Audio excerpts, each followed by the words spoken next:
আসসালামু আলাইকুম ওয়া রাহমাতুল্লাহি ওয়া বারাকাতুহু। আল্লাহ রাব্বুল আলামিনের নিজাম ছিল।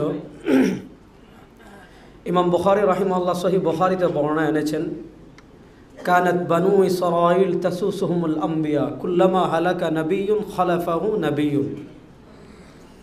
আল্লাহ বনি ইসরাইলকে নেতৃত্ব দেওয়ার জন্য আল্লাহর নিজাম ছিল। আল্লাহ একের পর এক নবী এবং রাসূল পাঠিয়েছেন। বনি ইসরাইলের সর্বশেষ নবী ছিলেন হযরতে ঈসা। হযরতে ঈসা আলাইহিস সালাতু ওয়াস সালাম কেন্দ্রিক ব্যাপক শিরিক ছিল সমাজে। বিশেষ করে ঈসা আলাইহিস সালামকে খ্রিস্টানরা আল্লাহর পুত্র মনে করত। তো তারা তাকে শুলিতে চড়াতে চেয়েছিল। সে প্রসঙ্গে আমি কথা বলবো না। আল্লাহ শুধু কোরআনে এতটুকু বলেছেন, এতটুকু শোনাচ্ছি আমি আপনাদের। ওয়ামা কাতালুহু ওয়ামা সালাবুহু ওয়ালাকিন শুব্বিহা লাহুম। আল্লাহ ঈসা আলাইহিস সালামকে জীবিত অবস্থায় আসমানে তুলে নিয়েছিলেন।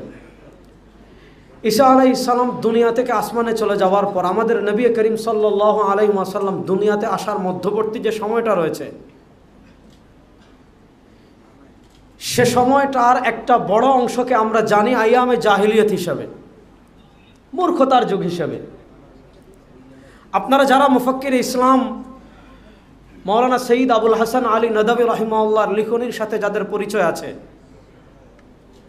আমি আমার তরুণ ভাইদেরকে বলবো, সৈয়দ আবুল হাসান আলী নদভী রাহিমাহুল্লাহর কিছু কিতাব আছে যে লিখনিগুলো তিনি লিখেছেন কলমের কালি দিয়ে, কিন্তু তার হৃদয়ের অশ্রুটা কলমের কালি দিয়ে বের হয়েছে। এটা হলো আমাদের আদি হুজুরের পরিভাষা। তার ভিতর একটা হলো মাদা খাসিরুল আলম বিন হিতাতিল মুসলিমিন। দুইটা অনুবাদ পাওয়া যায়, মাদা খাসিরুল আলম বিন হিতাতিল মুসলিমিন। দুইটা অনুবাদই মানোত্তীর্ণ, দুটাই ঠিক। মাওলানা সৈয়দ আবুল হাসান নদভী রাহিমাহুল্লাহর অন্যতম খলিফা ছিলেন আবু সাইদ উমর আলী রাহিমাহুল্লাহ। তিনি অনুবাদ করেছেন মুসলিম উম্মার পথনে বিশ্ব কি হারালো। আর আমাদের সকলের শ্রদ্ধেয় আল্লামা আবু তাহের মিসবাহ হাফিজাহুল্লাহ, তিনি অনুবাদ করেছেন মুসলিম উম্মার পথনে বিশ্বের কি ক্ষতি হলো। যারা এই বইটা সংগ্রহ করে পড়েন, এটা পড়বেন, এক নম্বর কাজ। সেখানে সৈয়দ আবুল হাসান নদভী রাহিমাহুল্লাহ মৌলিকভাবে তিনটা পরিচ্ছেদ করেছেন বইয়ের। প্রথম পরিচ্ছেদে তিনি জাহিলিয়াত নিয়ে আলোচনা করেছেন। সৈয়দ আবুল হাসান নদভী রাহিমাহুল্লাহর একটা স্বতন্ত্র রিসালা আছে। তিনি বলেছেন এই শতাব্দীর সবচেয়ে বড় শিরিক, এই শতাব্দীর সবচেয়ে বড় ফিতনা হলো বস্তুবাদ। আমি বস্তুবাদ নিয়ে আজকে কথা বলবো না। আইয়ামে জাহিলিয়াত, রাসূল করিম সাল্লাল্লাহু আলাইহি ওয়াসাল্লাম প্রাতিষ্ঠানিক নবী হওয়ার আগের যে সময়টা, আপনি মক্কা বলেন, মদিনা বলেন, পুরা জাজিরাতুল আরব বলেন, এর বাহিরে কিসরা বলেন, রুম বলেন, পুরা যে এলাকা আছে, পুরা দুনিয়া জাহিলিয়াতের অন্ধকারে ডুবেছিল, যেটাকে আমরা সহজ কথায় বলি আইয়ামে জাহিলিয়াত। এটা যদি বিস্তারিত জানতে চান, আবুল হাসান নদভী রাহিমাহুল্লাহর রচনাটা পড়লে তিনি আইয়ামে জাহিলিয়াত সম্পর্কে একটা চিত্র তুলে ধরেছেন আমাদের সামনে। দেখেন জাহিলিয়াত কেন ছিল, কেন এই যুগকে জাহিলিয়াত বলা হয়। নবী করিম সাল্লাল্লাহু আলাইহি ওয়াসাল্লামের অসংখ্য হাদিস আছে, নবী করিম সাল্লাল্লাহু আলাইহি ওয়াসাল্লামের অসংখ্য বর্ণনা আছে। বিশেষ করে আপনি যদি ইবনুল কাইমের জাদুল মাআদ পড়েন, ইমাম ইমাদউদ্দিন ইবনে কাসিরের আসিরাতুন নবওয়িয়া পড়েন, আর বর্তমান পৃথিবীতে যতগুলো বিশুদ্ধ সিরা আছে আরবিতে, তার ভিতর মানদণ্ডে যতগুলো সিরাত উত্তীর্ণ, তার ভিতর অন্যতম হল ডক্টর আবু শাহাবা রাহিমাহুল্লাহ। 1414 হিজরিতে তিনি ইন্তেকাল করেছেন। তার লিখিত আসিরাতুন নবওয়িয়া, এটা যারা আরবি পারেন তারা সংগ্রহ করে পড়বেন। কারণ সিরাতে যেমন প্রচুর সহি রওয়ায়াত আছে, তেমন প্রচুর মুনকারাত আছে, তেমন প্রচুর যায়িফ রওয়ায়াত আছে, তেমন প্রচুর জাল রওয়ায়াত আছে। এবং একটা কথা ভালো করে মনে রাখবেন, আপনি উলুমুল হাদিস, হাদিস বর্ণনার ক্ষেত্রে যেমন তাসহিহ তাযঈফ, জরাহ তা'দিল, আসমাউর রিজাল, এগুলোর জ্ঞান আপনার জন্য থাকা আবশ্যক। রাসূল করিম সাল্লাল্লাহু আলাইহি ওয়াসাল্লামের মানাকিব সংক্রান্ত বলেন, সিরাত সংক্রান্ত বলেন, যে কোনো বর্ণনা করতে হলে আগে আপনাকে তাহকিক করতে হবে। তাহকিক করা ছাড়া সিরাতের কোনো বর্ণনা করা জায়েজ নেই। রাসূল করিম সাল্লাল্লাহু আলাইহি ওয়াসাল্লাম প্রাতিষ্ঠানিক নবী হওয়ার আগে সবচেয়ে বড় যে অসভ্যতা দুনিয়াতে ছিল, জাহিলিয়াত ছিল, সেটা ছিল শিরিক। মানুষ লাতের পূজা করত, মানুষ মানাতের পূজা করত, মানুষ হুবালের পূজা করত, মানুষ উজ্জার পূজা করত। এই জন্য দেখেন ইমাম বুখারী রাহিমাহুল্লাহ বুখারী শরীফের কিতাবুল মাগাজিতে রওয়ায়াত এনেছেন, আমরা যেমন আল্লাহকে সবচেয়ে বড় মনে করি যখন সংকটপূর্ণ সময়ে পড়ি, অথবা যখন আমাদের ইমানি জজবা দেখানোর প্রয়োজন হয়, আমরা স্লোগান দিই আল্লাহু আকবার। এখন যেমন আমরা আল্লাহু আকবার স্লোগান দিই, আজানেও বলি, খানকায়ও বলি, রাজপথেও বলি, সব জায়গায় আমরা স্লোগান দিই আল্লাহু আকবার। আইয়ামে জাহিলিয়াতে ব্যাপক স্লোগান ছিল উলু হুবাল। এজন্য বুখারী শরীফের কিতাবুল মাগাজিতে বর্ণনা পাবেন, যখন উহুদের যুদ্ধে সরওয়ারে দু আলম সাল্লাল্লাহু আলাইহি ওয়াসাল্লাম সাময়িক সময়ের জন্য আত্মগোপন করেছিলেন, আবু সুফিয়ান তখন স্লোগান দিয়েছিলেন উলু হুবাল। হযরত ওমর ইবনুল খাত্তাব রাদিয়াল্লাহু তাআলা তখন দাঁড়িয়ে বলেছিলেন আল্লাহু আকবার। তখন আবু সুফিয়ান পাল্টা জবাব দিয়েছিলেন লানা উজ্জা ওয়ালা উজ্জা লাকুম। ও ওমর ইবনুল খাত্তাব, আমাদের তো উজ্জা মূর্তি আছে, তোমাদের তো কোনো উজ্জা নাই। তো এটা ছিল সবচেয়ে বড় জাহিলিয়াত। মানুষ মূর্তি পূজা করত, মানুষ খাম্বা পূজা করত, মানুষ লাতের পূজা করত, মানুষ মানাতের পূজা করত, মানুষ হুবালের পূজা করত, মানুষ উজ্জার পূজা করত। আজকে আপনি আমাদের দিকে দেখান, আমাদের সমাজের দিকে তাকান, মানুষ কোরআনের ছোঁয়া পাওয়ার আগে, মানুষ হাদিসের ছোঁয়া পাওয়ার আগে যে খাম্বা পূজা করত, খাম্বা দিয়ে শিরিক করত, সেই খাম্বা পূজা আমাদের সমাজে আছে না নাই? কথাটা ভালো করে বুঝবেন, সেই খাম্বা পূজা আমাদের সমাজে আছে না নাই? বাঁশ দিয়ে খাম্বা বানায়, লোহা দিয়ে খাম্বা বানায়, তারপর আপনার মনে করেন সিমেন্ট দিয়ে খাম্বা বানায়, তারপর বিশেষ দিবসে গিয়ে ওই খাম্বার ওখানে ফুল দে, ওই খাম্বার ওখানে এইটা দে, ওই খাম্বাকে শ্রদ্ধা করে, ওই খাম্বাকে বিশেষ কিছুর মনে করে। এই যে জাহিলিয়াত, কোরআন পাওয়ার পর, হাদিসের আলো পাওয়ার পর আইয়ামে জাহিলিয়াত নূহ আলাইহিস সালামের যুগের মানুষ খাম্বা পূজা করত। আল্লাহ কোরআনে বলেছেন লা তাযারুন্না আলিহাতাকুম ওয়ালা তাযারুন্না ওয়াদ্দাম ওয়ালা সুওয়া ওয়ালা ইয়াগুস ওয়া ইয়াউক ওয়া নাসরা। আপনি বুখারী শরীফের কিতাবুত তাফসীর খুলেন, সাইয়্যিদুনা ইবনে আব্বাস থেকে বর্ণনা আসছে, ইবনে জারীর তাবরী তাফসীর ইবনে জারীর তাবরীতে যান, অসংখ্য সাহাবা একরাম থেকে বর্ণনা আসছে। এরা সবাই নেক মানুষ ছিলেন, মানুষ তাদের নামে খাম্বা বানিয়ে প্রথম শিরিক পৃথিবীতে শুরু করেছিল। আজকে কোরআনের হাত ছোঁয়া পাওয়ার পর, হাদিসের ছোঁয়া পাওয়ার পর, সুন্নাহর ছোঁয়া পাওয়ার পর, সাহাবা একরামের ছোঁয়া পাওয়ার পর, ইমানের ছোঁয়া পাওয়ার পর এই খাম্বা পূজা আমাদের সমাজে আসে না নাই?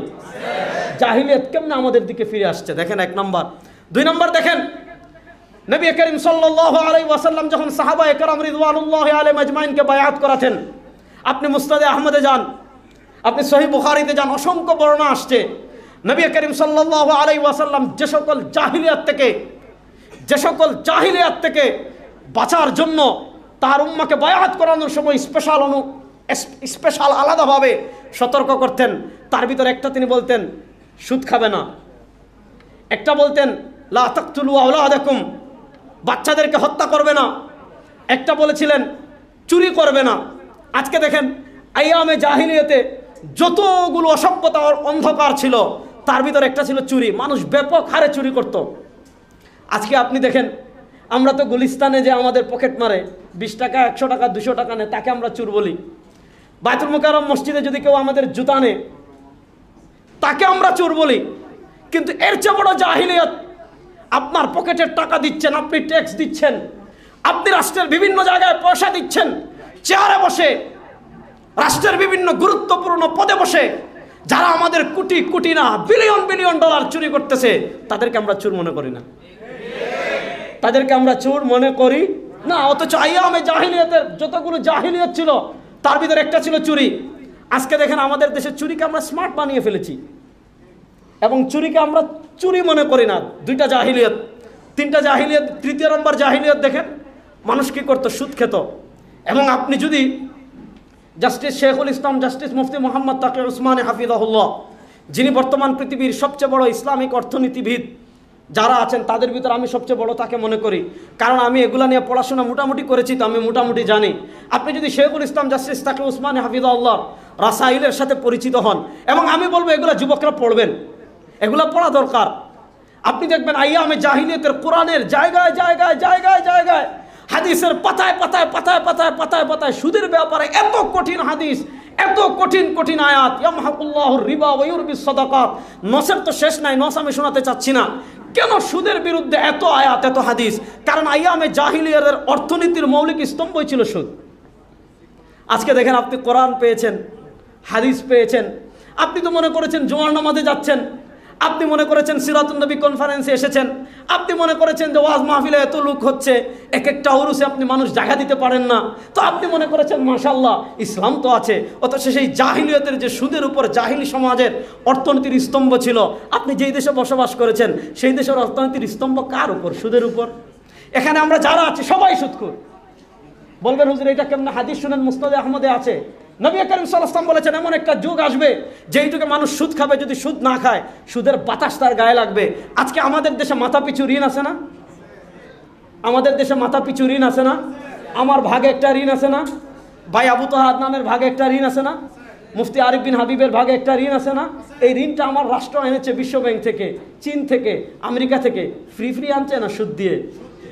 তাহলে আপনি বুঝেন, আইয়ামে জাহিলিয়াত যতগুলো অন্ধকার ছিল সব অন্ধকারকে দূর করে পৃথিবীতে কোরআনের আলোয় আলোকিত করেছিলেন আমাদের নবী করিম সাল্লাল্লাহু আলাইহি ওয়াসাল্লাম। আইয়ামে জাহিলিয়াতে অন্ধকার ছিল শিরকের, সরওয়ারে দু আলম সাল্লাল্লাহু আলাইহি ওয়াসাল্লাম শিরকের অন্ধকার দূর করেছেন। আইয়ামে জাহিলিয়াতে অন্ধকার ছিল অন্যায়ের, সরওয়ারে দু আলম সাল্লাল্লাহু আলাইহি ওয়াসাল্লাম অন্যায়ের জাহিলিয়াত দূর করেছেন। তিনি কতটুকু ন্যায় ইনসাফ প্রতিষ্ঠা করেছিলেন। তিনি বলেছিলেন, লাউ কানাত ফাতিমা বিনতু মুহাম্মাদিন সারিকাত, শোনো, আমার মেয়ে ফাতিমা বিনতে মুহাম্মদ সাল্লাল্লাহু আলাইহি ওয়াসাল্লাম যদি চুরি করে আমি তার হাত কাটবো। যে নবী করিম সাল্লাল্লাহু আলাইহি ওয়াসাল্লাম ন্যায় বিচার দুনিয়াতে প্রতিষ্ঠা করেছিলেন, সেই নবীর উম্মত আমরা, সেই নবীর মুসলমান উম্মত আমরা যারা এই দেশে বাস করি, সেই দেশের আদালতে সরওয়ারে দু আলম সাল্লাল্লাহু আলাইহি ওয়াসাল্লাম যে ন্যায় বিচার আমাদের কাছে রেখে গিয়েছিলেন, ইসলাম যে হুদুদ, কিসাস, তা'যীরাত, তিনটা পদ্ধতি আমাদের কাছে রেখেছে। আমাদের আদালত সরওয়ারে দু আলম সাল্লাল্লাহু আলাইহি ওয়াসাল্লামের বাতলানো পদ্ধতিতে চলে, নাকি ব্রিটিশ আমাদেরকে যে ফৌজদারি আর দেওয়ানি যে ধারা দিয়ে গিয়েছে সেই আদালতে সেই ধারায় চলে? এখন আপনি বুঝেন, আজকে আপনি দেখেন আমাদের দেশে আমরা কোন সিচুয়েশনে আছি, কোন পরিস্থিতি আছি।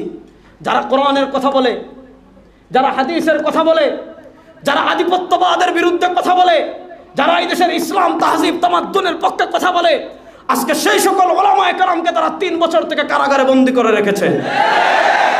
অথচ ইসলামী আইন আদালত যদি থাকতো, ওনারা তো, ওনাদের নামে মামলা হওয়া দূরের কথা, ওনারা এই উম্মার সিংহপুরুষ, উম্মার জন্য ওনাদের ত্যাগ আছে, উম্মার জন্য ওনাদের কোরবানি আছে। আমি আমার যুবক ভাইদেরকে বলবো, আমি কথা শেষ করে ফেলছি, ভালো করে বুঝেন। আইয়ামে জাহিলিয়াতে যতগুলো জাহিলিয়াত ছিল, সব জাহিলিয়াত আবার আমাদেরকে গ্রাস করে ফেলছে। সব জাহিলিয়াত আমাদের সমাজে আবার প্রতিষ্ঠা হচ্ছে। সরওয়ারে দু আলম সাল্লাল্লাহু আলাইহি ওয়াসাল্লাম যেমন কোরআনের আলোয় সব জাহিলিয়াতকে পায়ের তলে পিষ্ট করে ফেলেছেন। আজকে যদি আমরা যুবকরা একত্রিত হয়ে যাই, আজকে যদি আমরা যুবকরা আলাউ কালিমাতিল্লাহ, আল্লাহর জমিনে আল্লাহর পতাকাকে বুলন্দ করার জন্য একত্রিত হয়ে যাই, ইনশাআল্লাহ বাংলাদেশ থেকে সব জাহিলিয়াত দূর হয়ে আবার ইসলামের পতাকা বিজয় হবে ইনশাআল্লাহ। তাহলে আমরা বাংলাদেশে ইসলাম বিজয় হোক, এটা আমরা চাই কি চাই না? যুবক ভাইরা, বাংলাদেশে ইসলাম বিজয় হোক, এটা আমরা চাই কি চাই না? সুতরাং ইসলামকে বিজয় করতে হলে, দিন বিজয়ের জন্য, আজকে দেখেন ব্রিটিশরা এই কথা বলে আমি শেষ করছি, ব্রিটিশরা আমাদের সবচেয়ে বড় যে ক্ষতিটা করেছে, ব্রিটিশরা আমাদের মাথায় আংশিক ইসলামের সফটওয়্যার দিয়ে গিয়েছে। ব্রিটিশরা আমাদেরকে বুঝিয়েছে তোদের ইসলাম মানে কি, মসজিদে নামাজ পড়বি, খানকায় জিকির করবি, মাঝে মধ্যে বাবার মাজারে উরুসে গিয়ে তাবারুক খাবি, এরপরে মনে করেন আর বেশির চেয়ে বেশি ইসলাম নামাজে হাত কি বুকের উপর বাঁধবি নাকি নাভির উপর বাঁধবি? হাতই বাঁধবো না তো কি হয়েছে? নামাজে হাতই বাঁধবো না, হাত ছেড়ে নামাজ পড়বো, নামাজ হবে কি হবে না? আমিন জোরে না আসতে আমিনই বলবো না তো কি হয়েছে?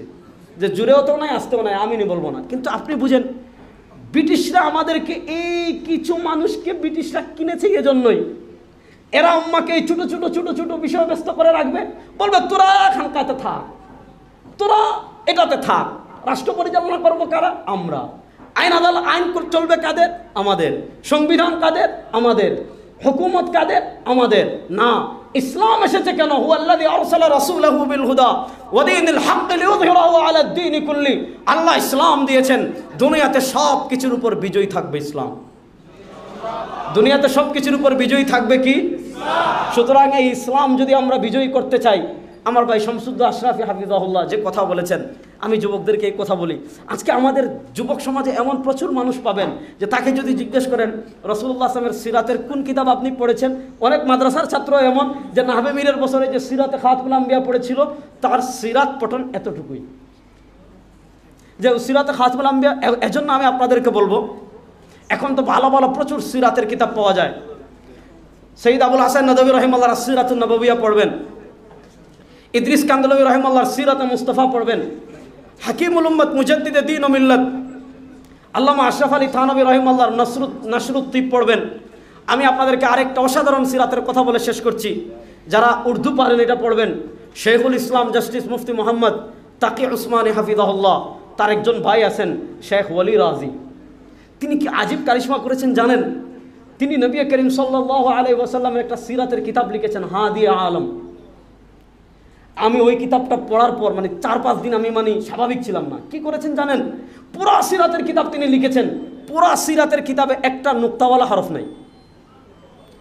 মনে করেন আপনি উর্দু ভাষায় যদি নবী করিম সাল্লাল্লাহু আলাইহি ওয়াসাল্লামের সিরাত লিখতে চান, বা, তা, জিম, খা, ডাল, শিন, ওয়াদ, ওয়া, গাইন, ফা, কাফ, নুন, অধিকাংশের বেশি হরফ হলো নুক্তাওয়ালা। ওলি রাজি রাহিমাহুল্লাহ তিনি কি লিখেছেন? হাদি আলম লিখেছেন একটা সিরাতের কিতাব, পুরো সিরাতের কিতাবে একটা নুক্তাওয়ালা হরফ নাই। তো শেখুল ইসলাম জাস্টিস তাকি উসমানী হাফিজুল্লাহর ভূমিকা লিখেছেন। তিনি বলেছেন, যখন আমি এই সিরাতের কিতাবটা পড়েছি, মনে হচ্ছিল আমার কলমটা আমার দাঁত ভেঙে দাঁতের মধ্যে প্রবেশ করতেছে। কারণ কি? এত কঠিন কাজ আল্লাহ তাকে দিয়ে কেমনে করালেন। তো আমি বিশেষ করে আপনাদেরকে বলবো, রাসূল করিম সাল্লাল্লাহু আলাইহি ওয়াসাল্লামের সিরাতের কিতাব, ওই যে ইমাম ইবনে হিশাম রাহিমাহুল্লাহ প্রথম সিরাতে ইবনে হিশাম লিখেছেন, তারপর এমন কোনো শতাব্দী নাই, এমন কোনো যুগ নাই বড় বড় বড় বড় বড় বড় সিরাতের কিতাব লেখা হয় নাই। মাওলানা সৈয়দ আবুল হাসান নদভী রাহিমাহুল্লাহ বলেছিলেন যে আমাকে যদি বলা হয় যে আপনি জেলে যাবেন, কোরআন শরীফ ছাড়া 2টা বই নিতে পারবেন, উনি বলেছেন আমি 2টা বই নিব। একটা হলো আল হেদায়া, আর আরেকটা হলো ইমাম ইবনে কাইয়িম আল জাওজিয়া রাহিমাহুল্লাহ লেখা সিরাতুল কিতাব জাদুল মাআদ। এজন্য আমি আপনাদেরকে অনুরোধ করব, এখন তো ভালো ভালো সিরাতের বই অনুবাদও হচ্ছে, আর যারা মৌলিক বই পড়তে পারেন, বিশেষ করে আশরাফ আলী থানভী রাহিমাহুল্লাহর সিরাতের কিতাব আছে, ইদ্রিস কান্দলভী রাহিমাহুল্লাহর সিরাতের কিতাব আছে, শেখুল ইসলাম আপনার এরপরে যদি আসেন আশরাফ আলী থানভী রাহিমাহুল্লাহর নাসরুদ্দিন, সৈয়দ আবুল হাসান নদভী রাহিমাহুল্লাহর সিরাতুন নববিয়া, ইদ্রিস কান্দলভী রাহিমাহুল্লাহর আপনার সিরাতে মুস্তাফা, আরও যত কিতাব আছে, মুতাকাদ্দিমিনের যুগে গেলে তো আর শেষ নাই। আমরা প্রত্যেকেই অন্তত নিয়ত করি এই রমাদানে কমসে কম একটা হলো নবী করিম সাল্লাল্লাহু আলাইহি ওয়াসাল্লামের সিরাত পড়ব। কারা কারা ওয়াদা করেছেন? পড়ব তো ইনশাআল্লাহ। আল্লাহ আমাদের সবাইকে কবুল করুন। সবাই বলেন আমিন। আমি যে কথাগুলো বললাম, ইন আসাবতু ফামিনাল্লাহ ওয়া ইন আখতাতু ফামিন্নি ওয়া মিনাশ শাইতান। সুবহানাকাল্লাহুম্মা বিহামদিকা আশহাদু আল্লা ইলাহা ইল্লা আনতা আস্তাগফিরুকা ওয়া আতুবু ইলাইক। আসসালামু আলাইকুম ওয়া রাহমাতুল্লাহি ওয়া বারাকাতুহু। ওয়াশিং মেশিনে নাপাক জামা কাপড় ধোয়ার বিধান কি? ওয়াশিং মেশিনে যদি একদিক থেকে পানি আসে আর একদিক থেকে যায়, পানি আসার পর সেটা জমে এবং ফ্যান এর মাধ্যমে সেটি ঘুরে জামা কাপড়, এরপরে যথেষ্ট সেটাকে একদম শুকিয়ে ফেলা হয় চিবিয়ে, আর পানিগুলো চলে যায়। তো বিসমিল্লাহ বলে আপনি সুইচ দিয়েছেন, এভাবে একবার ধোয়া হয়ে গেলো, 2বার ধোয়া হয়ে গেলো, 3বার ধোয়া হয়ে গেলো, বা যদি হয় তাহলে সেক্ষেত্রে কাপড় পাক হয়ে যাবে, কোনো অসুবিধা নেই।